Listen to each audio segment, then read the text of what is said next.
তো সকলকে good evening. দেখো, তোমাদের আজকের ক্লাস হচ্ছে শেরশাহ সূরি সম্পর্কে আমরা পড়ব। দেখো, আমি তোমাদের শুরু করেছিলাম মোগল সাম্রাজ্য, এবং মোগল সাম্রাজ্যের আমি বলেছিলাম ব্যাক টু ব্যাক ক্লাসগুলো আসবে। প্রথমে বাবর পড়েছি, তারপরে হুমায়ুন পড়েছি, তারপরে আকবর পড়ার কথা, তারপরে জাহাঙ্গীর, তারপর শাহজাহান, তারপরে ঔরঙ্গজেবে গিয়ে আমরা থামবো। কিন্তু এরই মিডিলে দেখো, আমি শেরশাহ সূরিকে পড়াবো। শেরশাহ সূরি কে, কেন স্যার পড়বো, এর কৃতিত্ব কিন্তু অনেক। তাই মিডিলখানে আমি যেমন তোমাদের ওই সুলতানি সাম্রাজ্য পড়াতে গিয়ে আমি দেখলাম সুলতানি সাম্রাজ্য বহুলুল লোদি পড়ালাম, আর লোদি বংশ পড়িয়েছিলাম।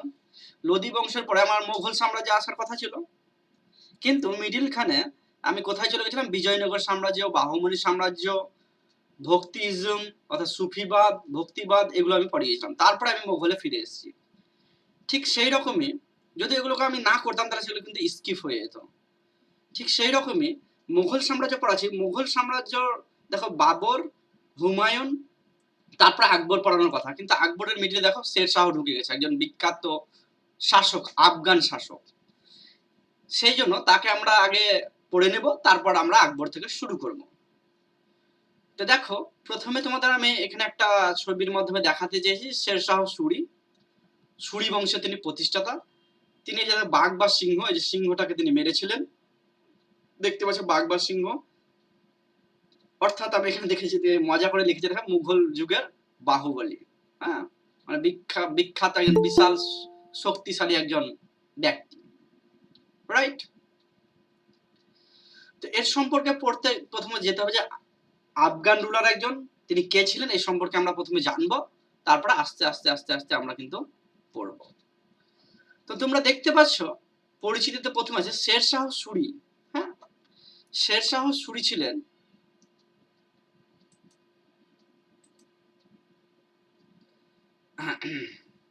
হ্যাঁ, দেখো, তাহলে শেরশাহ সূরি প্রথমে দেখা আছে যে শেরশাহ সূরি ছিলেন মধ্যযুগে ভারতের একজন শ্রেষ্ঠ আফগান শাসক। আচ্ছা, এর আগেও একজন আফগান শাসক ছিল, বা এর আগে আফগান শাসককে আমরা পড়েছি। কোথায় পড়েছি বলতো? সুলতানি যুগে পড়েছি। যখন আমি সুলতানি যুগে আমি পড়েছিলাম, সুলতানি যুগ যারা আমার ক্লাস করেছো তারা কিন্তু পড়েছো। হ্যাঁ, সুলতানি যুগের সময় আমরা কিন্তু পড়েছিলাম, সুলতানি যুগের সময় আমরা পড়েছিলাম। সুলতানি যুগের সময় একটা বংশ পড়েছিলাম, যে বংশ ছিল আফগান বংশ বা আফগান শাসক। কোনটা? লোদি। লোদি, তাই না? লোদি বংশটা ছিল কিন্তু একটা আফগান আফগান একটা বংশ, আফগান শাসক। এই লোদি বংশের শেষ রাজা কে গো, বলো তো কেউ একজন দেখি। লোদি বংশের শেষ শেষ ইকে সুলতান কে? ইব্রাহিম লোদি। ইব্রাহিম লোদি, রাইট, ইব্রাহিম লোদি। ইব্রাহিম লোদিকেই তো হারিয়েছিল বাবর, তারপরে তো ভারতবর্ষে মুঘল সাম্রাজ্য প্রতিষ্ঠা করেছিল। তাহলে ব্যাপারটা কি হলো দেখো, আফগান রুলার ছিল, আফগান রুলারকে হারিয়ে মুঘল সাম্রাজ্য প্রতিষ্ঠিত হয়েছিল। ঠিক সেরকম মুঘল সাম্রাজ্যকে শেষ করে আবার আফগান শাসক প্রতিষ্ঠিত হয়েছে, যেটা শেরশাহ সূরি প্রতিষ্ঠা করছে, সেটা আমরা পড়বো আজকে। তো এটা এই আফগান শাসক, এই আফগান শাসক বা দক্ষ যে প্রশাসনিক শেরশাহ সূরি, তিনি দ্বিতীয় আফগান শাসক বা দ্বিতীয় আফগান বংশ। তাহলে প্রথম আফগান বংশ হচ্ছে লোদি বংশ, প্রথম আফগান বংশ হচ্ছে লোদি বংশ। আর দ্বিতীয় আফগান একটা বংশ দেখো ভারতের বংশের ইতিহাসে, মধ্যযুগীয় ভারতের ইতিহাসে, সেটা হচ্ছে এই সুর বংশ, যেটা কে প্রতিষ্ঠা করছে? শেরশাহ সূরি বা সূরি বংশ, রাইট? তাহলে আমরা মধ্যযুগের ভারতের ইতিহাসে দুটো আফগান বংশ পাচ্ছি, দুটো আফগান শাসিত বংশ পাচ্ছি। একটা হচ্ছে লোদি বংশ, আর একটা হচ্ছে সুর বংশ, রাইট, বা সূরি বংশ। এই যে সূরি বা সূরি বংশ। তো এই যে শেরশাহ কাকে পড়া যেতে পারে সব আমি পড়িয়ে দিয়েছি আগের ক্লাসগুলো, যদি কেউ না করে থাকো ইউটিউবে অ্যাভেলেবেল আছে। হ্যাঁ, তোমরা কিন্তু ক্লাসগুলো দেখে নেবে। সম্রাট হুমায়ুনকে কিন্তু পরাজিত করেছিলেন, তাই না? আমি তোমাদের সমস্ত ঘটনা বৃত্তান্ত সেদিনকে বলেছিলাম। আজকে আর আমি বলে দীর্ঘায়িত করব না ক্লাসটা, কারণ আগের দিন আমি ডিটেলসে পড়েছিলাম হুমায়ুনকে কিভাবে হারালো, কেন হারালো, হুমায়ুন কোথায় গেল, কাবুলে গেল, পারস্যে গেল, পারস্য থেকে 15 বছর পর ফিরে এসেছিলেন তিনি। তারপর তিনি তার ছেলেকে হারিয়েছিলেন, তারপর দিল্লি সিংহাসনে বসেছিলেন। এই সমস্ত বিষয়গুলো আমরা পড়েছিলাম। তো এই সমস্ত ডিটেলস আমি কিন্তু আর পড়াবো না আজকে, দীর্ঘায়িত করবো না শুধু শুধু।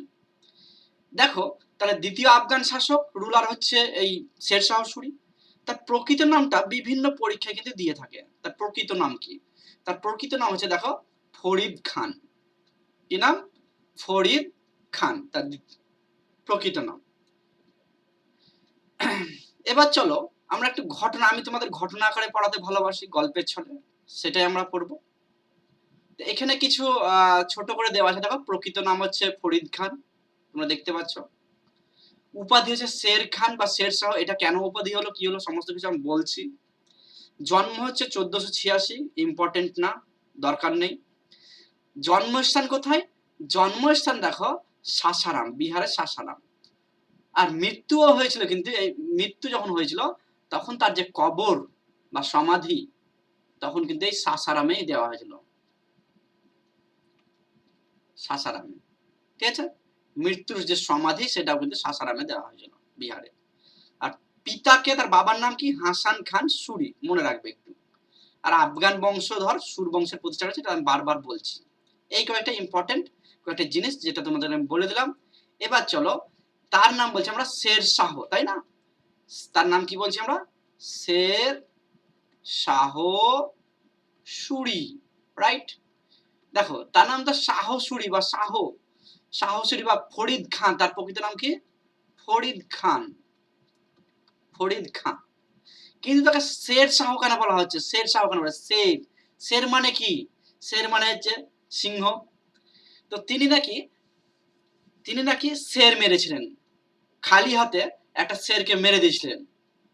ঠিক আছে, সেই জন্য তাকে শের উপাধি দিয়েছিলেন বিহারের যিনি শাসক, নুমানি বংশের, হ্যাঁ, তিনি তাকে এই উপাধিটা দিয়েছিলেন। বাহার খান লোহানি তার নাম, বা লুমানি। বাহার খান লোমানি বা লুহানি, তার কিন্তু এই পট্টাতে দেখো, এই যে বাঘ, সিংহ, এই যে শের শাহ তিনি মেরেছিলেন, সেই জন্য তাকে শের শাহ বলা হয়। আরো ডিটেলসে পড়বো, চাপ নেই, ঠিক আছে? আরো ডিটেলসে আমরা পড়বো যে বাহার খান লুমানি তাকে উপাধিটা দিয়েছিল, তখনকার বিহারের যিনি শাসক। ঠিক আছে, চলো এখানে আমরা ভারতবর্ষের ফাঁকা একটা ম্যাপ এনেছি, এখানে আমরা আজকের গল্পের কিন্তু মেন ঘটনা কিন্তু সারবো এই জায়গাতে, রাইট? আমরা কিন্তু মেন গল্পটা এখানে কিন্তু জানবো। তোমরা দেখতে পাচ্ছ, তো এটা ভারতের ম্যাপ, নিশ্চয়ই তোমরা দেখতে পাচ্ছ, আশা করছি। একবার দেখতে পাচ্ছ কিনা ভারতের ম্যাপটা ক্লিয়ার একবার বলো তো। হ্যাঁ স্যার, দেখা যাচ্ছে। দেখা যাচ্ছে, এই তো ভারতের ম্যাপ, রাইট? এই যে ভারতের ম্যাপ দেখো, তাহলে আমি কি বলেছিলাম একবার আমরা রিকল করে নেই। একবার কি বলেছিলাম সেটা একবার রিকল করে নেই। তাহলে এই জায়গাটা হচ্ছে দিল্লি, এই জায়গাটা দিল্লি। এই দিল্লিতে এখন শাসক হচ্ছে হুমায়ুন। ঠিক আছে, শাসক হচ্ছে হুমায়ুন, রাইট? তো হুমায়ুনের গল্প তো আমরা পড়ে নিয়েছি। হুমায়ুন যখন এখানে সিংহাসনে বসে, এদিকে আফগান রুলার চারিদিকে আছে, আফগানের দ্বারা অত্যাচারিত হয়েই তো হুমায়ুন কোথায় চলে গেছিল? এখানে পাঞ্জাবে চলে এসেছিল। পাঞ্জাব থেকে কাবুলে চলে গেছিল, কাবুল থেকে পারস্যে চলে গেছিল। পারস্য থেকে 15 বছর পর ফিরে এসেছিল এই জায়গাতে। এখানে হৈবাদ খান আর তাতার খানের সঙ্গে তোমার মাছিওয়াড়ার যুদ্ধ হয়েছিল। মাছিওয়াড়ার যুদ্ধের পর আবার এখানে ঢুকে দিল্লিতে তোমার সারহিন্দের যুদ্ধ হয়েছিল 1555 সালে। তারপরে এই সিংহাসন আহরণ করেছিল কিন্তু হুমায়ুন, রাইট? তারপরে সিঁড়ি থেকে পড়ে গড়তে গড়তে তিনি মারা গেছিলেন। এই গল্প তো আমরা পড়েছি, তাই না? এই গল্প তো আমরা পড়েছি। এবার যে গল্পটা হচ্ছে, তারপরে কি হচ্ছে, এরই মিডিলে শের শাহর গল্প আমরা পড়ে বলেছিলাম, একটু একটু এক ঝলক আমরা পড়ে নিয়েছিলাম। তো শের শাহর সঙ্গে যুদ্ধ করেছে, আমরা স্পেশালি আজকে শের শাহ সম্পর্কে পড়বো। তো এই যে হুমায়ুন কত সালে সিংহাসন আহরণ করেছিল? হুমায়ুন কত সালে সিংহাসন আহরণ করেছিল বলো তো একজন কেউ? 1530, যখন বাবর কিন্তু মারা যায়, তাই না? এটা হুমায়ুন সিংহাসনে বসেছিল, রাইট?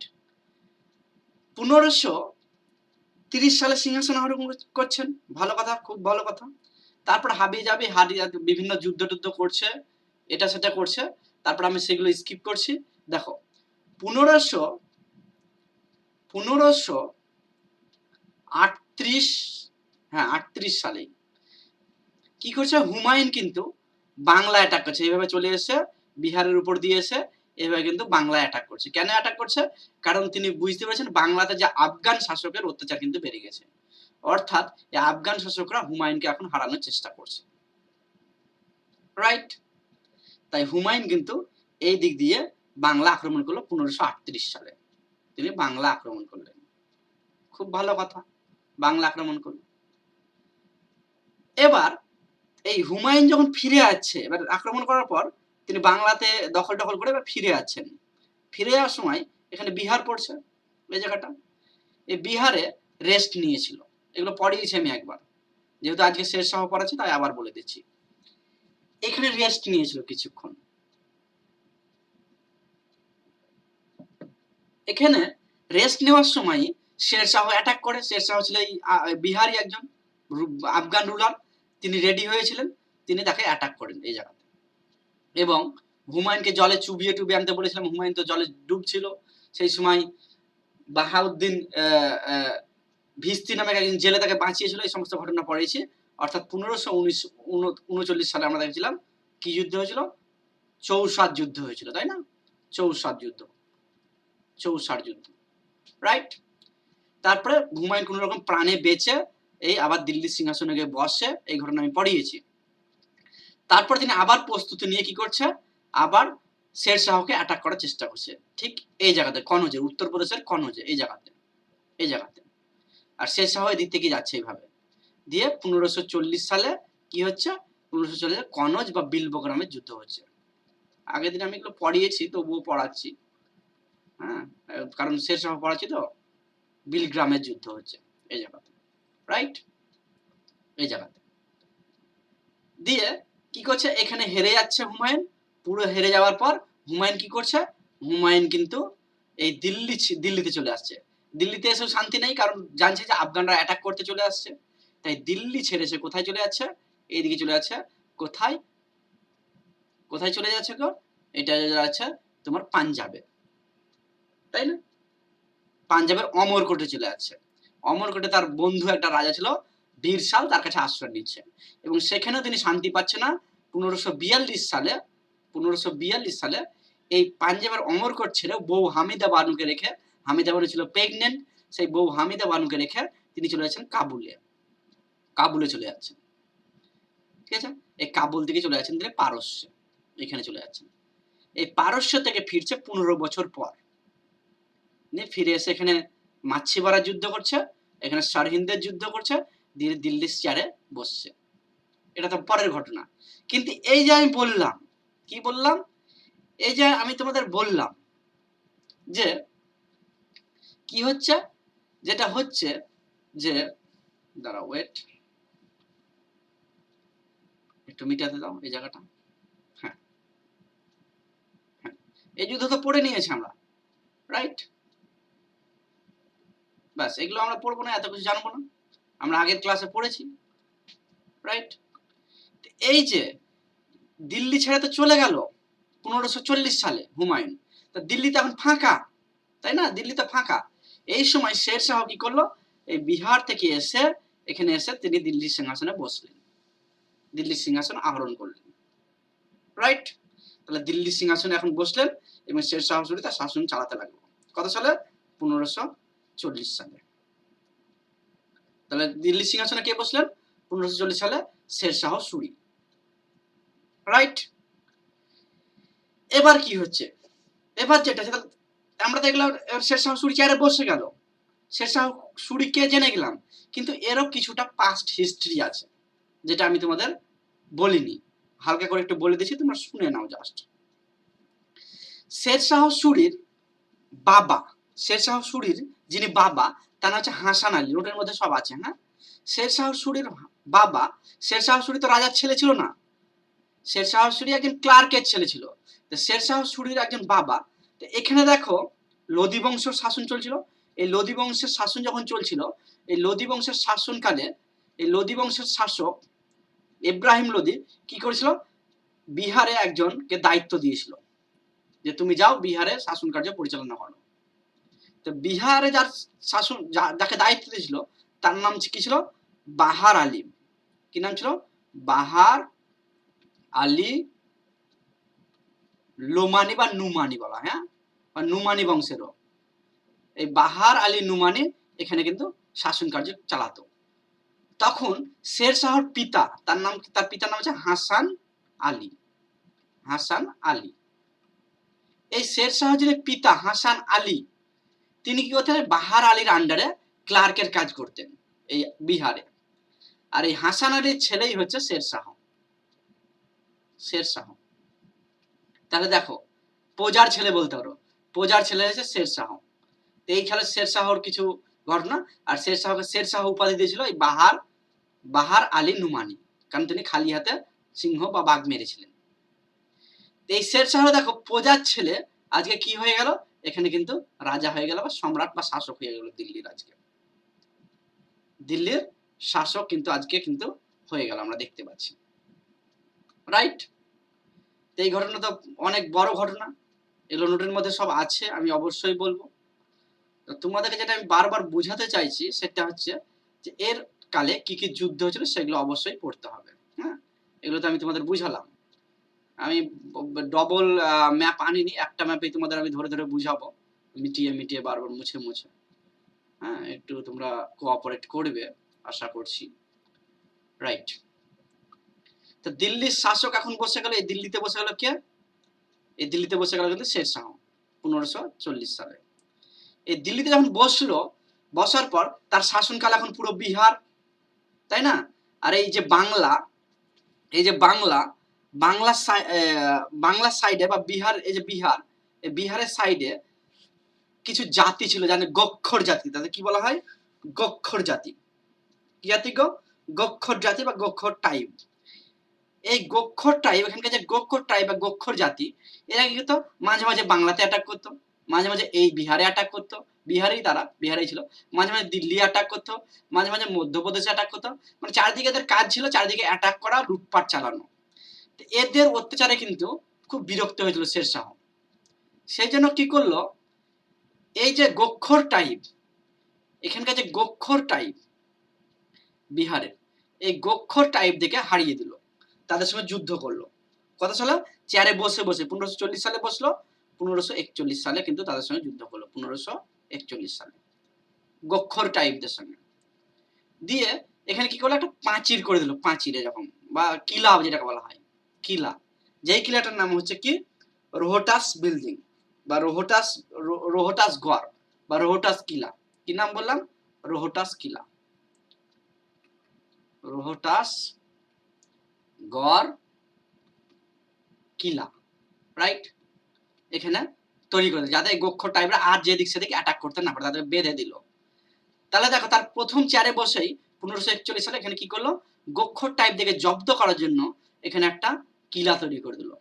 কিলা, কিলা মানে ঘর বলতে পারো, এখানে একটা বিশাল বড় প্রাচীর দিয়ে একটা ঘরের মতো তৈরি করে দিল, যাতে তারা যখন তুমি অ্যাটাক করতে না পারে, তাদেরকে বন্দি করে দিল।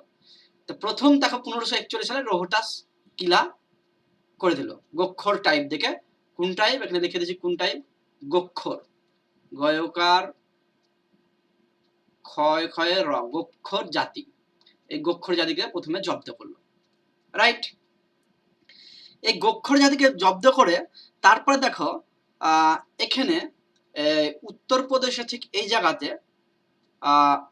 মালবা বলে একটা জায়গা আছে, মালব বলবো, হ্যাঁ মালবই বলবো, এখানে একটা জায়গা আছে মালব।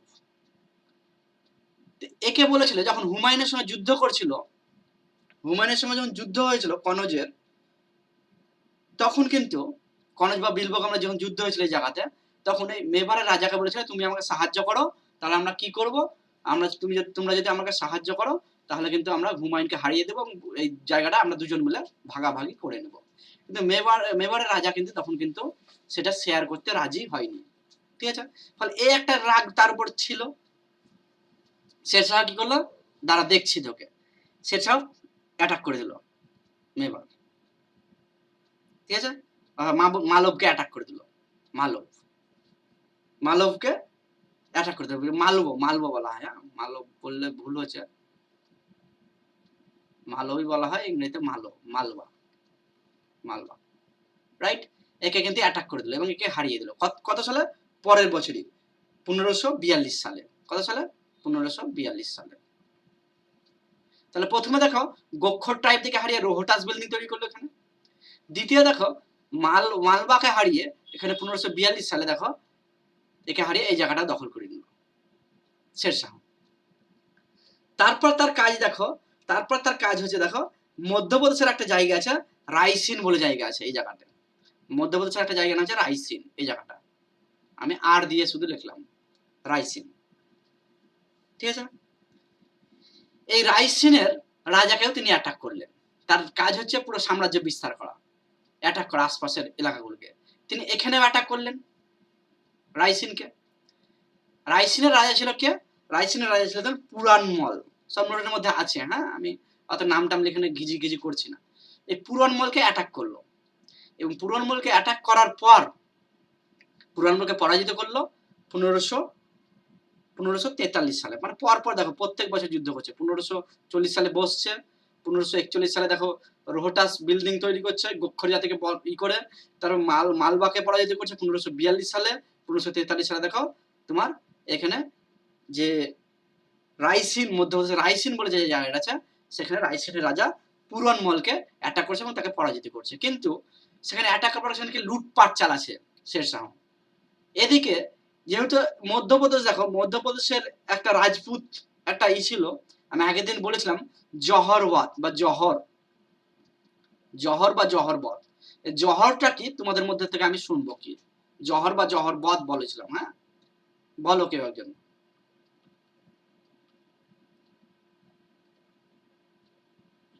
শোনা যাচ্ছে?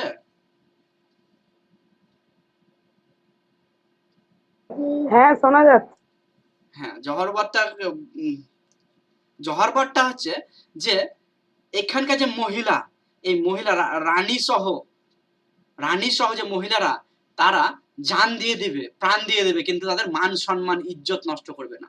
তাই তারা কি করেছিল এখানে মিডিলখানে অগ্নিকুণ্ড করে আগুনের গাড্ডা করে সে আগুনের মধ্যে ঝাঁপ দিয়ে তারা মারা যাচ্ছিল। আর এইদিকে কি করছে শেরশাহ লুটপাট চালাচ্ছে, তাই না? সেই জন্য এই শেরশাহর এই অ্যাটাকটাকে বলা হয় শেরশাহর কলঙ্ক জীবনে। তিনি বলতে পারতেন যে ঠিক আছে আমি তোমাদের কিছু করব না, বাচ্চার মহিলাদের কিছু করব না, কোনো ক্ষতি করব না, আমরা লুট করে চলে যাব, তাহলে তো অন্তত মহিলাগুলো বাঁচতো। কিন্তু তিনি লুট করছেন, লুট করা ধান্দা দিয়েছেন, এদিকে মহিলারা কিন্তু জহরবত পালন করছে, অর্থাৎ তারা এখানে ঝাঁপ দিয়ে দিয়ে মারা যাচ্ছেন। সেই জন্য এই আক্রমণটাকে, এই যে রাইসিন আক্রমণটাকে বলা হয় কি কলঙ্ক, শেরশাহ জীবনের কলঙ্ক, ঠিক আছে। 1543 সালে পুরনমলকে হারাচ্ছে। পরের বছর দেখো 1544, এক বছরও বাদ দেয়নিও, হ্যাঁ পরের বছর দেখো 1544 সালে এই যে রাজস্থানের মেবার বলে একটা জায়গা আছে, রাজস্থানের মেবার বলে এখানে একটা জায়গা আছে, মেবার কি জায়গা আছে? মেবার, রাজস্থানের মেবার বলে একটা জায়গা আছে। এই মেবার তিনি অ্যাটাক করলেন তারপরে লুট করার জন্য আবার, এবং মেবারে কিন্তু তার সৈন্যরা টিকতে পারছিল না। কেন পারছিল না? রাজস্থানের মরুভূমি, প্রচন্ড গরম আবহাওয়া, সেই আবহাওয়া কিন্তু সহ্য করতে পারছিল না। তার সত্ত্বেও তিনি সেখানে টিকেন এবং প্রচুর টাকা পয়সা খরচ করে সেই যুদ্ধে, কারণ সেই যুদ্ধ থেকে যে ব্যাক নেই, পরে জানতে পারি সেই যুদ্ধ কঠিন খুব। মেবারের রাজা ছিল তখন কে? মলদেব, ঠিক আছে। দেখছে যুদ্ধ থেকে যদি আমি ফিরে আসি তাহলে তো আমার সৈন্যদের মধ্যে মনোবল কমে যাবে, তাহলে বাকি যুদ্ধ তো আমি করতে পারবো না। তাই সৈন্যদের মনোবল বাড়ানোর জন্য কষ্ট হলে ওখানে প্রচুর টাকা পয়সা খরচ করে অনেক সৈন্য টৈন্য লাগিয়ে তার জীবন দিয়ে এই মেবারটাকে জয় করে। মেবারে চাষ হতো কি? মেবারে বার্লি বলে একটা শস্য পাওয়া যায় মেবারে, রাজস্থানের, এবং সেখানকার পার্লি প্রচুর পরিমাণে সম্পদ লুট করে পরবর্তীকালে ফিরে আসে। এটা কত সালে করছে? 1544, পরের বছরই, সব তো এক বছর পরের বছর করছে। 1544 সালে মেবার কিন্তু দখল করছে, লুট করে ফিরে আসছে, এবং মেবারে তার প্রচুর ক্ষয়ক্ষতি হয়, প্রচুর টাকা পয়সা নষ্ট হয়। সেই জন্য তিনি নিজেই কমেন্ট করেছেন শেরশাহ যে এক মুঠ বাজরার লেগে আমি পুরো হিন্দুস্তানকে হারিয়ে দিলাম, আমি যদি এই মেবারের পেছনে খরচ না করে যেটা পরিমাণে খরচ করে আমি যুদ্ধ করেছি, সেই পরিমাণে যদি খরচ করতাম তাহলে পুরো ভারতবর্ষ জিতে নিতাম আমি, তাই বলছেন। ওই জন্য তিনি বলছেন এক মুঠ্ठी বাজরা কে লিয়ে পুরো হিন্দুস্তান খো বেঠা। হ্যাঁ, এক মুঠ্ঠি বাজরার লেগে তিনি পুরো হিন্দুস্তানকে হারিয়ে ফেললেন, আর পুরো হিন্দুস্তান জয় হয়ে যেত সেই টাকাতে, সেই খরচে, সেই সৈন্যতে। কিন্তু এইটা তিনি পরবর্তীকালে আফসোস করেছেন শেরশাহ। থাকছে পরের বছর আবার একটা যুদ্ধ থাকে, প্রত্যেক বছর যুদ্ধ করেছে। এখানে পরের বছর যুদ্ধ করছে, পরের বছর যুদ্ধ করছে দেখো মধ্যপ্রদেশের আর একটা জায়গা যেটার নাম হচ্ছে কালিঞ্জর। কালিঞ্জর যুদ্ধ আগে পড়েছিলাম আরেকবার, কালিঞ্জর। এই কালিঞ্জরে যুদ্ধ করছে। কালিঞ্জরে কেন যুদ্ধ হয় জানো? Interesting fact. কালিঞ্জরে যুদ্ধ হওয়ার কারণ হচ্ছে যে কালিঞ্জরের রাজা ছিল কিরাত সিং। কালিঞ্জরের রাজার নাম কি বললাম? কিরাত সিং। ইংরেজিতে লিখছি কিরাত সিং। কালিঞ্জরে যখন যুদ্ধ জয় করে, মেবারের যুদ্ধ জয়লাভ করে সেসব ফিরে আসছিলেন, তখন এদিক দিয়ে আসছিলেন। হ্যাঁ, আসার সময় এদিক দিয়ে আসার সময় যাচ্ছিলেন, দেখলো যে এখানে একটা ডান্সার, ওমেন ডান্সার, মহিলা ডান্সার খুব নাচ করছে। হ্যাঁ, ডান্সার একজন মহিলা ডান্সার নাচ করছে, আর সেই নাচ দেখে তার খুব ভালো লাগে, এবং খুব ভালো লাগে এবং খুব পছন্দ হয় নাচনে বালিকে দেখে। তখন এই কিরাত সিং, যে মানে কালিঞ্জরের যে রাজা কিরাত সিং, তাকে বলে যে এক কাজ করেন, আপনি এই নাচনি বালিকে আমাকে দিয়ে দেন, আমার খুব ভালো লেগেছে একে ডান্সটা, এবং খুব আমার পছন্দ, একে আমি আমার সাথে নিয়ে যেতে চাই। কিরাত সিং বলছে, আমি তোমাকে দিয়ে দেবো, বললেই হলো না, তোমার যেমন ফেভারিট, তোমাকে যেমন ভালো লাগে আমাকেও ভালো লাগে নাচ, এই নাচনি বালিকে আমি দিতে পারবো না। যখন বলেছে প্রেস্টিজে লেগেছে শেরশাহ। শেরশাহ তখন কি করলে জানো? শেরশাহ, এই ব্যাপার, আমার সঙ্গে যুদ্ধ করতে চাইছি, দাঁড়া। শেরশাহ করে যত সৈন্য টৈন্য আছে, কামান টামান আছে, এসে অ্যাটাক করে দিল কালিঞ্জর। কালিঞ্জর অ্যাটাক হলো, দারুণ যুদ্ধ হলো। যুদ্ধ হওয়ার পর কি হয়েছে জানো? যুদ্ধ হওয়ার পর যুদ্ধ করছে কামান টামান নিয়ে। কামান টামান নিয়ে যখন যুদ্ধ করছে, এরকম একটা দেওয়াল ছিল, এরকম একটা দেওয়াল ছিল, এই দেওয়ালে পার্টিশন ছিল। এই পার্টিশনটার ওইদিকে আছে, এই দিকটা ছিল কিরাত সিং, আর এই দিকটা হচ্ছে কে তোমার শেরশাহ। শেরশাহ এখানে দাঁড়িয়েছিল, এই জায়গাতে দাঁড়িয়েছিল, এই জায়গায় দাঁড়িয়েছিল, আর তার সৈন্যরাও এই জায়গাতে আছে। শেরশাহের সৈন্যরা এখান থেকে কামান চালাচ্ছে, ঠিক আছে। আর এখানে শেরশাহ দাঁড়িয়ে আছে, প্রচুর পরিমাণে বারুদ টারুদ তার পাশে জমাইতে আছে, সে যখন যখন আছে বারুদগুলো সাপ্লাই করছে। শেরশাহর এক সৈন্য কামান চালিয়েছে এভাবে, কামান চালিয়ে এই দেওয়ালে লেগেছে, এই দেওয়ালে, ঠিক আছে। কামান যখন চালিয়েছে এই দেওয়ালে লেগেছে, এই দেওয়ালে স্লিপ করে কামানটা এইভাবে চলে গেছে ব্যাক হয়ে, এই শেরশাহ যেখানে দাঁড়িয়ে ছিল, যেখানে বারুদটা ছিল, সেখানে পড়ে গেছে কামানটা, ঠিক আছে। যখনই কামানের ইটা পড়ে গেছে, তখন কিন্তু গোলাটা পড়ে গেছে, তখন এই বারুদগুলো সব পুড়ে গেছে, ফলে সেখানে কামানের জন্য কিন্তু শেরশাহ, সেখানকার মানে বারুদগুলো বাস্ট হয়ে যায়, ফলে শেরশাহ কিন্তু মারা যায় এই জায়গাতে। দেখো, নাচনি বালির সঙ্গে পাঙ্গালিতে নাচনি বালিকে নেওয়ার জন্য সে জীবনটাই শেষ করে দিল, ঠিক আছে, মেয়ের চক্করে পড়ে। এতক্ষণ কত যুদ্ধ করলো, এই মেয়েটাকে নিয়ে বলে যুদ্ধ করলো সামান্য জিনিস দিয়ে, দেখো শেষে এই কামানের ইটা ঘুরে এসে তার কাছেই পড়েছিল, এবং তিনি সেখানে মৃত্যুবরণ করেছিলেন 1545 সালে। এই গেল তোমার শেরশাহর জীবনী, যেটা আমি ম্যাপের মাধ্যমে তোমাদের আমি তুলে ধরলাম। এবার আমরা কি করব? আমরা 1 বাই 1 এবার বাকিগুলো পড়বো। সব আছে নোটের মধ্যে, সব আছে, সেগুলো আমরা পড়বো। যেগুলো আমি বুঝালাম এখন সেগুলোই পড়বো। তো দেখো, প্রথমে তিনি বিহারের আফগান শাসকদের অধীনে কাজ করতেন। আমি এগুলো বললাম যে তিনি আফগান শাসকের অধীনে কাজ করতেন, তাই না। ধীরে ধীরে নিজের ক্ষমতা বৃদ্ধি পায়, বাংলার উপর প্রভাব বিস্তার করে, হুমায়ুনের দুর্বলতার সুযোগ নিয়ে তিনি উত্তর ভারত দখল করেছিলেন। এগুলো তোমরা পড়বা, এগুলো আর কি পড়াবো ছোট ছেলের মতো, আমি তো মেন গল্প তোমাদের বুঝিয়ে দিলাম। হুমায়ুনের সঙ্গে সংঘর্ষ দেখো, হুমায়ুনের সঙ্গে কি সংঘর্ষ হয়েছিল তার। হুমায়ুনের সংঘর্ষ এটাও আমি পড়ালাম তোমাদের, হুমায়ুনের সঙ্গে কি সংঘর্ষ হয়েছিল, তাই না। হুমায়ুনের কি সংঘর্ষ হয়েছিল? চৌসার যুদ্ধ হয়েছিল হুমায়ুনের সাথে 1539 খ্রিস্টাব্দে, সেটা আমি পড়ালাম। তারপরে দেখো বিহারের চৌসাতে হয়েছিল, এগুলো আগের দিনও ক্লাসে করেছি, তোমরা পড়ে নেবা। শেরশাহ হুমায়ুনকে পরাজিত করেছিল, আর পরবর্তীকালে তিনি শেরশাহ উপাধি ধারণ নিয়েছিলেন কার কাছ থেকে? ওই যে তোমার ওই আফগান শাসক বাহার আলী নুমানির কাছে। রাইট। তারপরে কি যুদ্ধ করেছিল? বিলগ্রামের যুদ্ধ বা কনৌজ যুদ্ধ 1540 সালে। সেখানে কি করে হুমায়ুন, সেখানে হুমায়ুনকে পরাজিত করে। তারপর তো হুমায়ুন ভারত ছেড়ে পালিয়ে যায় পারস্যে, তাই না? তারপর তিনি সুর সাম্রাজ্য প্রতিষ্ঠা করেছেন, যেটা তোমাদের নোটের মধ্যে আছে, আমি গল্পের ছলে তোমাদের বলেই দিয়েছি। অন্যান্য তার জীবনের যুদ্ধগুলো কি কি? অন্যান্য তার জীবনের যুদ্ধগুলো দেখো, অন্যান্য তার জীবনের যুদ্ধগুলো দেখো কি আছে। 1541 সালে গক্ষর জাতিকে হারিয়েছিল, যে রোহটাস বিল্ডিং তৈরি করেছিল, যেটা তোমাদের ম্যাপের মাধ্যমে বললাম। 1542 সালে দেখো মালবাকে হারিয়েছিল, মালবা, সেটাও বললাম। 1543 সালে রাইসিনকে হারাতে অনেক খরচ হয়েছিল তার, রাজা পুরনমলকে হারাতে। সেই জন্য তাকে কলঙ্ক বলা হয়, সেই যুদ্ধটাকে কি বলা হয়? তার জীবনের কলঙ্ক, শেরশাহ জীবনের কলঙ্ক, এটা জীবনের কলঙ্ক বলা হয় এই যুদ্ধটাকে। কারণ এত টাকা পয়সা খরচ করেছিল যে পুরো হিন্দুস্তানকে সে পারত জিততে, ঠিক আছে?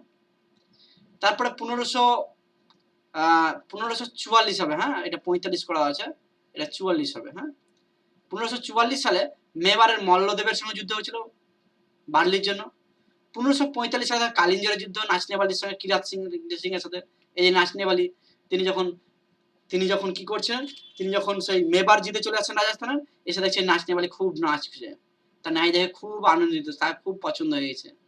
তাকে নিয়ে যাওয়ার কি করে, সে কিরাত সিং বলে না, নিয়ে যেতে দেবো না। তখন তার সঙ্গে যুদ্ধ হয়, আর সেই যুদ্ধই তার জীবনের শেষ যুদ্ধ। তিনি কি করছেন? মারা যাচ্ছেন, তাই না? শেরশাহ কিন্তু এই মেয়ের জন্য, মেয়ের চক্করে পড়ে দেখো মারছেন, এত বড় একজন শাসক শেরশাহ সুরি, রাইট? শেরশাহ সুরি কিন্তু এই নাচনেওয়ালির লেগে কিন্তু পরবর্তীকালে কালিঞ্জরে যুদ্ধ করতে গিয়ে বম বাস্ট হয়ে কিন্তু মারা যাচ্ছেন, ঠিক আছে? এই নাচনেওয়ালিকে নিয়ে যুদ্ধ হয়, আমি তোমাদের পড়ালাম এতক্ষণ। এই যুদ্ধে তিনি মারা যাচ্ছেন, তার সমাধি দেওয়া হয় কোথায়? সাসারামে। এটা তোমাদের পরীক্ষায়, যে কোনো পরীক্ষায় আসে, খুবই ইম্পর্টেন্ট, ঠিক আছে? খুবই ইম্পর্টেন্ট। আচ্ছা, এখান থেকে একটা বলো তো, তোমার বাবরের সমাধির কোথায় বলো তো? বাবরের সমাধি কোথা দেওয়া হয়েছিল? কাবুল। হ্যাঁ, বাবরের সমাধি প্রথমে আগ্রাতে দেওয়া হয়েছিল, হ্যাঁ, আগ্রা। পরবর্তীকালে কাবুলে কেন নেওয়া হয়েছিল সেটা আকবর যখন পড়াবো তখন আমি বলবো, হ্যাঁ, কাবুলে। তারপরে হুমায়ুনেরটা বলো তো দেখি, হুমায়ুনের কোথায়? হুমায়ুনেরটা হচ্ছে কোথায়? দিল্লি, যেটাকে হুমায়ুন টুম বলছি, তাই না? হুমায়ুন টুম, হ্যাঁ। হুমায়ুন টুম বা হুমায়ুন সমাধি বলছি। আর দেখো এই শেরশাহ দেখো কোথায়? সাসারাম। এগুলো কিন্তু খুবই ইম্পর্টেন্ট, কোথায় কার সমাধি দেওয়া হয়েছে, রাইট? এই যেখানে ইংরেজিতে দেওয়া আছে, তোমরা ইংরেজিতে পড়ে নেবে। তারপর তিনি সুর সাম্রাজ্য প্রতিষ্ঠা করছে, ডবল চলে এসছে মনে হচ্ছে এটা। তার রাজধানী দিল্লি করছে, সুর বংশের প্রতিষ্ঠা করছেন তিনি।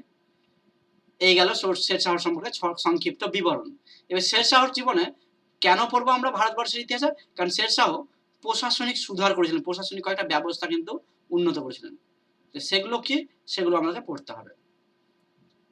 দেখো শেরশাহ প্রশাসনিক ব্যবস্থা কি? প্রথমে ভূমি রাজস্ব ব্যবস্থা তিনি উন্নতি করেছিলেন, ল্যান্ড রেভিনিউ সিস্টেম, যে জমি পরিমাপ করে ট্যাক্স নিতেন তিনি, এই সিস্টেম চালু করেছিলেন। জমির উর্বর কেমন, কোন জমি কেমন ফসল দেয় তার অনুযায়ী কর ধার্য করতেন। এগুলো কিন্তু ইম্পর্টেন্ট না, হ্যাঁ, জাস্ট নোটে আছে তাই। কৃষকদের লিখিত দলিল দেওয়া হতো, আর জাবতি নামে এক ধরনের ট্যাক্স কৃষি ক্ষেত্রে কিন্তু করা হতো, এটা একটু পড়বে, ইম্পর্টেন্ট। জাবতি নামে ট্যাক্স নিতেন। আর এ দলিল দেওয়া হতো, এটাও ইম্পর্টেন্ট, যে কি দলিল দিত, হ্যাঁ, কোন দলিল দিত, সেই দলিল সম্পর্কে দেখো। কাবুলিয়াত আর পাট্টা নামে দুটো দলিল দিত। কি দিত? কাবুলিয়াত ও পাট্টা নামে দুটো কিন্তু দলিল কিন্তু দেওয়া হতো, কাবুলিয়াত ও পাট্টা নামে, রাইট? কাবুলিয়াত ও পাট্টা নামে দুটো কিন্তু দলিল দেওয়া হতো। তো কাবুলিয়াত কি আর পাট্টা কি তোমাদের অনেক পরীক্ষায় প্রশ্ন কিন্তু আসে, হ্যাঁ, এবং খুবই ইম্পর্টেন্ট, হ্যাঁ, যে পাট্টা কি বা পট্টা কি আর কাবুলিয়াত কি, রাইট? তো পাট্টা বলতে আমরা সোজা কথা দলিলকে বোঝাই, হ্যাঁ, সরকারি যে দলিল, অর্থাৎ একটা জমি ধরো আমাকে দেবে, ধরো একটা জমি, তো জমিটা কি করলো? আমার নাম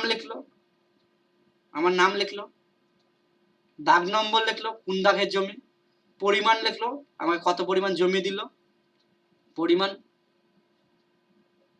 জমিটা কোন দিকে আছে দিক উল্লেখ করলো, কাকে দেওয়া হলো? আমার বাবার নাম দিল, পিতার নাম লিখলো।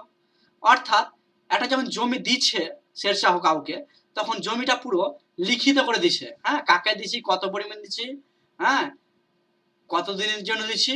তো এই যে লিখিত করে দিচ্ছে, হ্যাঁ, তো এই লিখিত যে এটা দিল, এই যে লিখিত করে দিল, এই লিখিতটার নাম হচ্ছে পাট্টা, অর্থাৎ দলিল। এইটাই হচ্ছে দলিল, এটা হচ্ছে পাট্টা। আর কাবুলিয়াত কি? কাবুলিয়াত হচ্ছে সম্মতি, কৃষকের সম্মতিপত্র। হ্যাঁ, যে কৃষক হ্যাঁ রাজি আছে এই জমিটা দিতে এবং আমাকে ট্যাক্স এত বছরে ট্যাক্স এত দিবে। কৃষককে জিজ্ঞাসা করে তার একটা সই টই নিয়ে আমি কি করলাম, তাকে জমিটা দিলাম। তো কৃষকের যে সম্মতি, কৃষকের যে পারমিশন, সেই পারমিশন থেকে বলতে হয় কাবুলিয়াত। কাবুলিয়াত মানে সোজা কথা মনে রাখবে কবুল। দেখবা বলে না কবুল হে বিশেষ করে মুসলমানদের যখন বিয়ে শাদী হয় দেখবা, তখন বিয়ে শাদীর সময় একজন আর একজন মানে মোল্লা থাকে, মোল্লা একবার ছেলে পক্ষকে জিজ্ঞাসা করে আর একবার মেয়ে পক্ষকে জিজ্ঞাসা করে। কি জিজ্ঞাসা করে? কবুল মানে রাজি আছো, রাজি আছো? তখন ও যদি বলে কবুল, হ্যাঁ ঠিক আছে রাজি। মেয়েকেও জিজ্ঞাসা করবে কবুল আছো, হ্যাঁ কবুল, তাহলে বিয়ে হবে। যদি মেয়ে বলে না কবুল নয়, কিছু না বলে, তাহলে কিন্তু বিয়ে সম্ভব না। বা ছেলে পক্ষ যদি বলে না কবুল নয় বা কিছু না বলে, তাহলে বিয়ে হবে না। দুজনকে কবুল বলতে হবে, কবুল মানে রাজি। তো সে কবুল থেকে কাবুলিয়াত মনে রাখবে যে কৃষকের রাজি বা সম্মতি, হ্যাঁ কৃষক রাজি আছে এই জমিটা এত পরিমাণ নিল, এত ট্যাক্স দেবে, হ্যাঁ কৃষক পুরোপুরি এই সম্মতি আছে, রাজি আছে, সেটা হচ্ছে কাবুলিয়াত। এই যে পাট্টা এবং কাবুলিয়াত, পাট্টা এবং কাবুলিয়াত, এই পাট্টা এবং কাবুলিয়াত চালু করেছিলেন কে?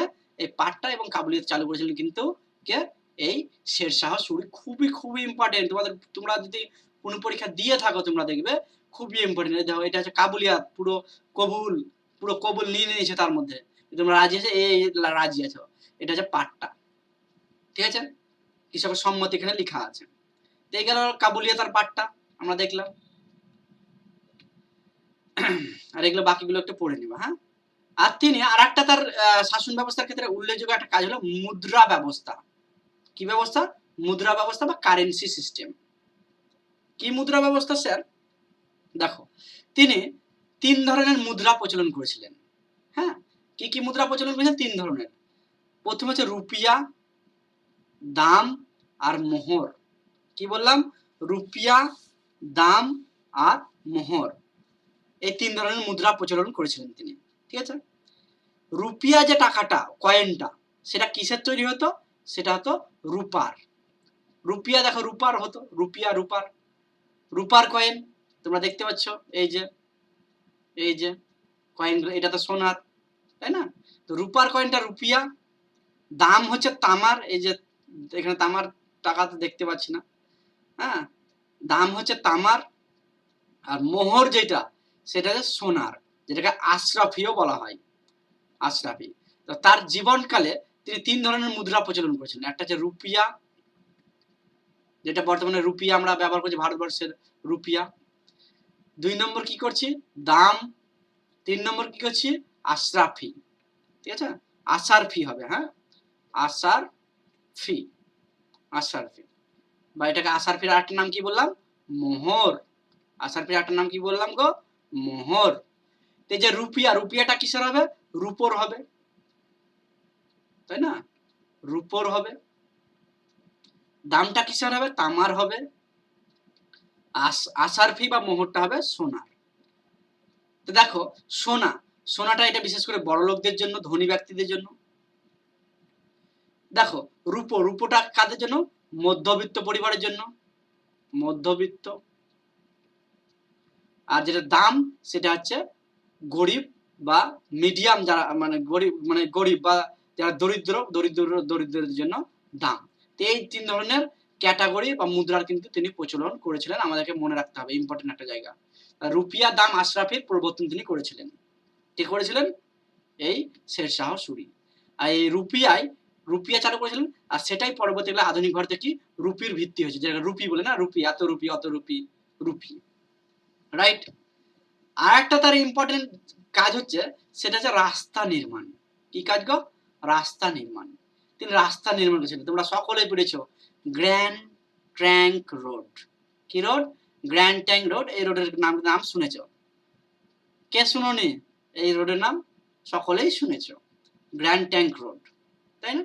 এটা কিন্তু শেরশাহ সুরি ভারতবর্ষের যোগাযোগ ব্যবস্থার উন্নতি করেছিলেন, তিনি প্রতিষ্ঠা করেছিলেন, তিনি গ্র্যান্ড ট্যাঙ্ক রোড নির্মাণ করেছিলেন। রাস্তার বিস্তার কত দীর্ঘ? সোনারগাঁও। সোনারগাঁও কোথায়? বর্তমানে বাংলাদেশ, বাংলাদেশ, বাংলাদেশ, তাই না?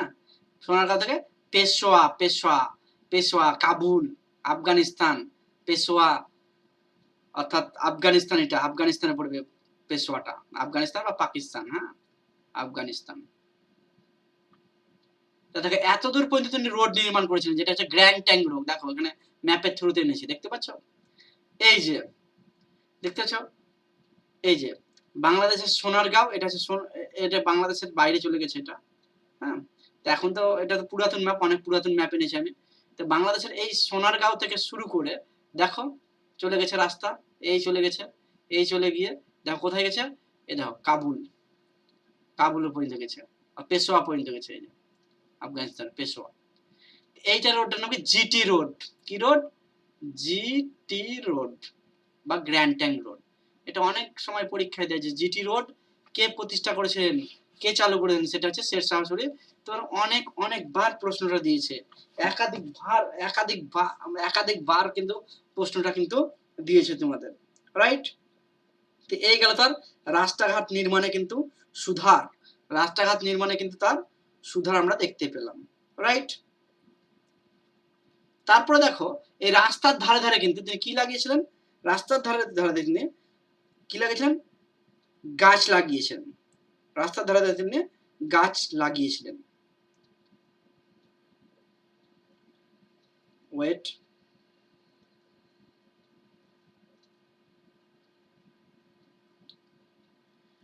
রাস্তার ধারে ধারে গাছ লাগিয়েছিলেন। এই যে রাস্তার ধারে ধারে গাছ লাগিয়েছিলেন, যেটাকে কি বলছি আমরা? যেটাকে বলছি আমরা কি? যেটাকে বলছি আমরা সরাইখানার ব্যবস্থা, সরাইখানা নির্মাণ, হ্যাঁ। বিশ্রাম, রাস্তা আছে, রাস্তার দুই সাইডে গাছ লাগিয়েছে, এই দুই সাইডে গাছ লাগিয়েছে, ফলে আরামদায়ক, এবং মাঝে মাঝে কি করছে? সরাইখানা স্থাপন করেছে। সরাইখানা মানে বিশ্রামের জায়গা। এই মাঝে মাঝে গাছের তলাতে এখানে ওখানে কি করছে? এখানে কি করছে? এখানে কিন্তু সরাইখানা স্থাপন করেছে, বিশ্রামের জায়গা, এবং কূপ খনন করেছে জল টল খাওয়ার জন্য, পানীয় জলের ব্যবস্থা করেছেন। অর্থাৎ পুরো সিস্টেমেটিক একটা ব্যবস্থা কিন্তু করেছিলেন এই কে? এই হচ্ছে আমাদের শাসক। আচ্ছা, এই সরাইখানার যদি কথা বলি, এই সরাইখানার ব্যবস্থা কিন্তু নতুন না। এই সরাইখানা প্রাচীন যুগে, আমি যখন তোমাদের সম্রাট অশোককে পড়িয়েছিলাম তখন কিন্তু এই ব্যবস্থা আমরা দেখলাম খুব ভালোভাবে। আর সেটাকেই আমরা বলতে পারি এটা দ্বিতীয়বার। তৃতীয়বার কে করবে? তৃতীয়বার করে আকবর, রাইট? আকবরকে সেই জন্য কি বলা হয়? যে শেরশাহর পথপ্রদর্শক। শেরশাহকেই তিনি নকল করেছিলেন আকবর পরবর্তীকালে। এই গেল ব্যাপার। আর কি করেছিলেন? ডাক যোগাযোগ ব্যবস্থার উন্নতি করেছিলেন তিনি। পোস্টাল সিস্টেম চালু করেছিলেন, পোস্টাল সিস্টেম, পোস্টের ব্যবস্থা। কি? এই যে ঘোড়ায় চড়ে পোস্ট দিতে হবে, ঘোড়ায় চড়ে ভ্যাঁ ভ্যাঁ করে বাড়ির গায়ে পৌঁছালো, এই ভ্যাঁ ভ্যাঁ করে ভ্যাঁপারটা বাজাবে, ফলে লোক বেরিয়ে আসবে, তখন যার পোস্ট, যার টিকিট, তাকে কিন্তু দেওয়া হবে। তো তিনি এই ডাক ব্যবস্থা চালু করেছিলেন, পোস্টাল সিস্টেম চালু করেছিলেন, মনে রাখতে হবে। আর কি? সামরিক বিভাগে মিলিটারি সিস্টেমে দেখো দাগ আর চেহারা, কি? দাগ আর চেহারা নামে দুটা ওয়ার্ড চালু করেছিলেন। দাগ চেহারা কি স্যার? দাগ হচ্ছে ঘোড়ায় চিহ্ন দিয়ে দিত দাগ, আর চেহারা আছে সৈন্যদের বিবরণ। কেমন স্যার? আর একটু ভালোভাবে বুঝান স্যার, আর একটু ভালোভাবে বুঝাচ্ছি। ধরো আমি শেরশাহর একজন সৈন্য, আমি একজন সৈন্য, আমি বা তুমি নিজেও ভাবতে পারো তুমি একজন সৈন্য। কার সৈন্য? শেরশাহর কিন্তু একজন সৈন্য। তো তোমাকে আমি ধরো তুমিই সৈন্য একজন, আমি না, আমি বাদ দাও, তুমি একজন সৈন্য, আমি ধরো শেরশাহ। আমি কি করব? তোমাকে ধরো ঘোড়া দেব কিছু। তো ঘোড়াগুলো তো তুমি চেঞ্জ করে নিতে পারো, বা অন্য ঘোড়া তুমি ইউজ করতে পারো, বা ঘোড়া চেঞ্জ করে নিতে পারো, বা ঘোড়ার গন্ডগোল করতে পারো। সেই জন্য ঘোড়ার যাতে সমস্যা না হয়, সেই জন্য ঘোড়াগুলোর পিছনে, মানে যেটা বলবো আমরা সেই থাইয়ের উপরে দাগ দিয়ে দিত, হ্যাঁ, গরম করে বা কোনো একটা সিস্টেম ছিল যেটাকে দাগ দিয়ে দিত, ঘোড়াকে চিহ্নিত করে দিত, যে এটা হচ্ছে ব্র্যান্ড করে দিত, ব্র্যান্ডিং করে দিত, যে এটা হচ্ছে শেরশাহের ঘোড়া। হ্যাঁ, ঘোড়ার পিছনে দাগ দিয়ে দিত, অর্থাৎ দাগ বা ঘোড়ায় যখন চিহ্ন দিত তখন সেটা বলে দাগ, তাহলে এটা হচ্ছে শেরশাহের ঘোড়া। তাহলে সে কোনো মতেই ঘোড়া চেঞ্জ করতে পারবে না, ঘোড়া বিক্রি বাটা বা এখানে সেখানে গন্ডগোল কিছু করতে পারবে না। এই ঘোড়া যে ব্র্যান্ডিং, ঘোড়াকে চিহ্নিত করতো, সেটা হচ্ছে দাগ। আর এই যে তুমি সৈন্য একজন, তো তোমার হাইট কত, তুমি একজন সৈন্য, তুমি একজন সৈন্য, ঠিক আছে, তুমি একজন সৈন্য, তো তোমার হাইট কত, উচ্চতা কত, সেটা একটা খাতায় লিখতাম, এখানে খাতা নিয়ে বসতো শেরশাহ, দিয়ে লিখতো তার হাইট, সৈন্যের নাম লিখতো, এখানে নাম অমুক, পিতার নাম অমুক, হ্যাঁ, হাইট উচ্চতা, উচ্চতা এত ফুট লিখতো, বর্ণ মানে কালার, কালার হচ্ছে কালো বর্ণের বা সাদা বর্ণের বা হালকা বাদামি লিখতো, হাতের কাছে কাটা আছে একটা, পায়ে একটা চোট আছে, গালে তিল আছে, অর্থাৎ সৈন্য যে তোমার সম্পর্কে আমি লিখছি একটা খাতায়, তোমার বিবরণ লিখছি, একটা সৈন্যের বিবরণ লিখছি, সেটা হচ্ছে চেহারা। চেহারা মানে তো বুঝতে পারছো, চেহারা, চেহারা, তাই না, চেহারা বা চেহারা। এই যে সৈন্য বিবরণ, সৈন্যদের বিবরণ লেখা হতো, সৈন্যদের বিবরণ লেখার সিস্টেম তিনি চালু করেছিলেন, সেটা হচ্ছে চেহারা। তা তিনি দাগ ও চেহারার প্রবর্তন কিন্তু করেছিলেন, রাইট।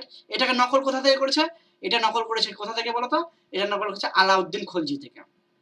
কোথা থেকে, আলাউদ্দিন, আলাউদ্দিন খলজি থেকে।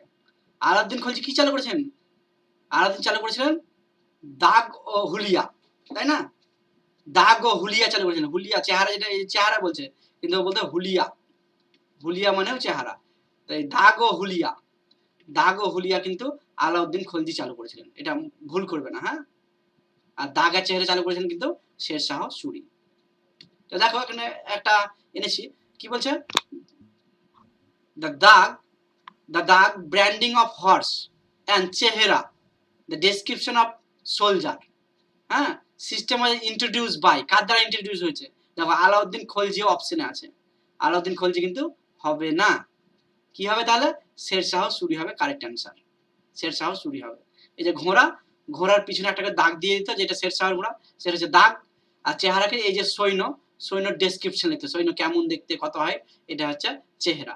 তো দাগ আর চেহারার প্রবর্তন করেছেন কে, দাগ ও চেহারা প্রবর্তন করেছে কে, শেরশাহ সুরি, এটা হচ্ছে শেরশাহ সুরি। আর যদি দাগ ও হুলিয়া, দাগ ও হুলিয়া, তাহলে কিন্তু ভাই এটা কিন্তু শেরশাহ সুরি হবে না, তখন হবে আলাউদ্দিন খলজি, তাই না, আলাউদ্দিন, আলাউদ্দিন খলজি হবে, আলাউদ্দিন খলজি হবে, রাইট। এটা কিন্তু মিস্টেক তোমরা করবে না, যেটা করে থাকো। এই গেল ব্যাপার। তারপর দেখো বিচার ব্যবস্থা, বিচার ব্যবস্থা এত কঠিন ছিল যে ধরো রাস্তা, রাস্তা দিয়ে রাত 12টার সময়তেও যদি কোনো মহিলা হেঁটে যায়, রাত 12টার সময় রাস্তা দিয়ে যদি হেঁটে যায়, তাহলে কিন্তু সেই ধরো মাথায় কিছু নিয়ে আছে বা সোনাই নিয়ে আছে ধরো, তো সেই মাথা থেকে সেই জিনিসটা নামিয়ে বা ছিনতাই করার মতো কারো ক্ষমতা ছিল না, এত কঠিন ব্যবস্থা তার সময় ছিল, তাই না। বাংলার, এখন আমাদের বাংলার কি অবস্থা ছিল, বাংলার অবস্থা তো খুবই খারাপ ছিল, চোর ডাকাতি গুন্ডামি এগুলো ছিল। এখন দেখা যাচ্ছে বিজেপি সরকার এসছে, কি হবে জানি না, বলেছে তো ভয় মুক্ত বাংলা গড়ে তুলবো, দেখা যাক কতটা ভয় মুক্ত গড়ে তুলছে। তো এই যে শেরশাহ সুরি, শেরশাহ সুরির আমলটা ছিল ভয় মুক্ত বাংলা, যেটা এখন আমাদের প্রধানমন্ত্রী নরেন্দ্র মোদী, এদিকে অমিত শাহ, এরা বলছে যে ভয় মুক্ত বাংলা তৈরি করবো। এই ভয় মুক্ত বাংলা কিন্তু একসময় কিন্তু কে, শেরশাহ সুরি তৈরি করেছিল, হ্যাঁ, এই সুরি তৈরি করেছিল শেরশাহ সুরি, ভয় মুক্ত ভারত তৈরি করেছিল। এর কোনো ন্যায়, কোনো হ্যান ত্যান সব বিচার কিন্তু হতো, খুব কঠিন।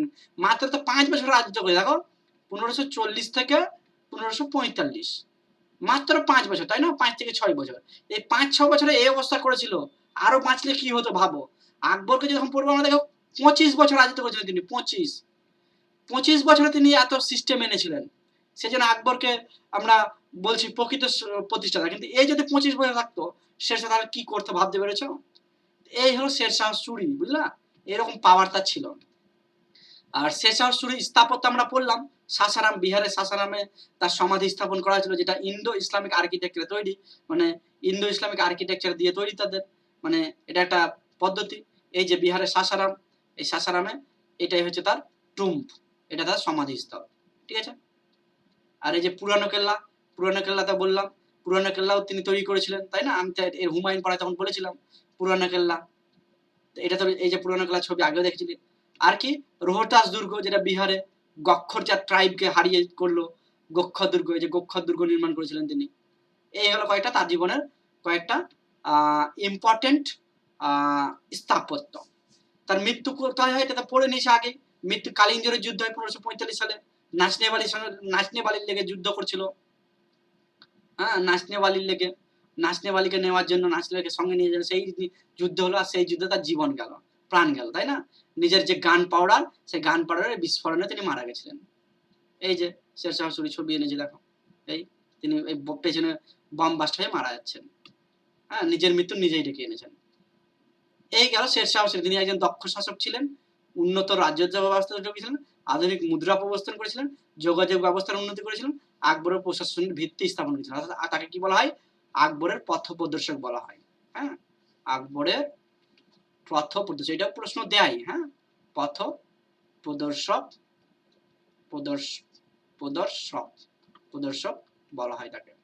অর্থাৎ আকবর তাকেই ফলো, এই শেরশাহ সুরিকে কিন্তু ফলো করেছিলেন, রাইট? তো এই গেল শেরশাহ সুরি। এখানে শেরশাহ সুরি সম্পর্কে কি দেওয়া আছে, কয়টা তুলনামূলক আলোচনা দেওয়া আছে, তোমরা একটু পড়ে নেবা। এগুলো আর কি পড়াবো আমি, হ্যাঁ, এই ইম্পর্টেন্ট কয়েকটা ঘটনা দেওয়া আছে, এটাই পড়ে নেবা, এগুলো ইম্পর্টেন্ট ঘটনা, হ্যাঁ, এগুলো পড়ে নেবা। আর কিছু নাই, আমাদের শেরশাহ সুরি কিন্তু টোটালে শেষ হয়ে গেল, হ্যাঁ।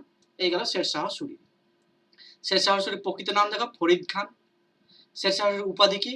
শেরশাহ শের খাঁকে উপাধি দিয়েছিল বাহার খান লোমানি বা লুমানি বলা হয়, হ্যাঁ, লোমানিও বলা হয়, লোমানি বা নুমানি, ঠিক আছে। তিনি ছিলেন রাজা বিহারের। আর গ্র্যান্ড ট্যাঙ্ক রোডকে নির্মাণ করেছেন শেরশাহ সুরি। রুপিয়াকে চালু করেছেন শেরশাহ সুরি, দেখো অনলাইনারে দিয়েছে। কাবুলিয়াত পাট্টা কি জিনিস আনতে পড়ালাম, ভূমি রাজস্বের সঙ্গে যুক্ত, এটা শেরশাহ সুরি তৈরি করেছিলেন, চালু করেছিলেন। শেরশাহ সুরি কাকে পরাজিত করেছিলেন? শুনতে পাচ্ছি হুমায়ুনকে। না স্যার। হ্যাঁ, কেউ কিছু বলছো? না, কিছুক্ষণ আগে শুনতে পাচ্ছিলাম না, এখন পাচ্ছি। ওকে ওকে। আর সুর সাম্রাজ্যের প্রতিষ্ঠা করেছেন 1540 সালে, আর শেরশাহ মারা গেছেন কালিঞ্জর যুদ্ধে, এবং তার সাসারামে তার কিন্তু সমাধি হয়েছে, বিহারের সাসারামে, বিহারের সাসারামে, ঠিক আছে, তার কিন্তু সমাধি হয়েছে।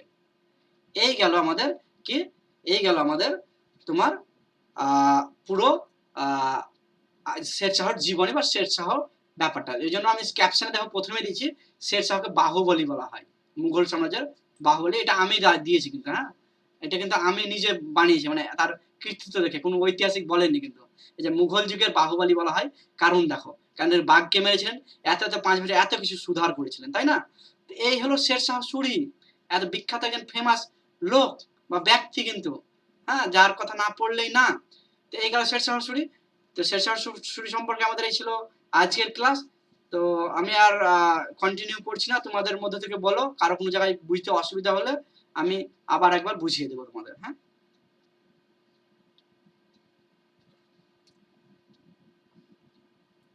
বোঝা গেছে? একবার আমাকে জানাবে।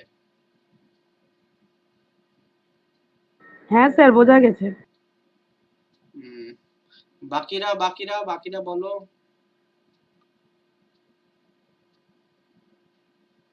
এগুলো সব আছে, হ্যাঁ, তাই আমি এগুলো। হ্যাঁ স্যার, পেরেছি বুঝতে। বুঝতে পেরেছে সকলে? ওকে ওকে, বেশ, খুব ভালো, বুঝতে পারলে তো অতি উত্তম। তো যাই হোক, এই গেল শেরশাহ সুরি। শেরশাহ সম্পর্কে আর কিছু নেই আমাদের। আজকের ক্লাস এতদূর পর্যন্তই, আর ক্লাস কন্টিনিউ করছি না। নেক্সট ক্লাসে আমি তোমাদের এই হুমায়ুন, বাবর, হুমায়ুন এবং শেরশাহ, এই তিনটের উপর কিছু কোশ্চেন নিয়ে আসবো আমি, হ্যাঁ, কিছু কোশ্চেন প্র্যাকটিস করাবো, দেন আমরা আকবর কন্টিনিউ করব, ঠিক আছে।